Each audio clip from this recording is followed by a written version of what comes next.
আমরা সূর্যে লোক পাঠাবো, বুঝতে পেরেছেন? যদি ফিরে আসতে পারেন তাহলে মোটামুটি 20 থেকে 25 লক্ষ টাকা পাবেন আপনি, বুঝতে পেরেছেন? আমার দিকে বললেন তাকিয়ে 20 থেকে 25 লাখ টাকা আপনি পাবেন। ভালো করে শুনবেন। এখন ওখানে আমরা একটা লোক খুঁজছি। এইবারে এই বন্ধুটা সর্বস্ব শেষ করে সেই মিশনটা বানিয়েছে কলা গাছ দিয়ে, বুঝলেন? লোক পাঠানোর জন্য আমরা একটা বয়স্ক লোক খুঁজছি।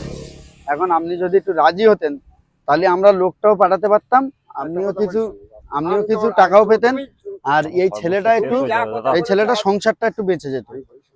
আর যেদিনকে আপনাকে রকেটে তুলে দেবো সেদিনকে আপনার ফ্যামিলির হাতে পুরো 10 লাখ টাকা ক্যাশ দিয়ে দেবো।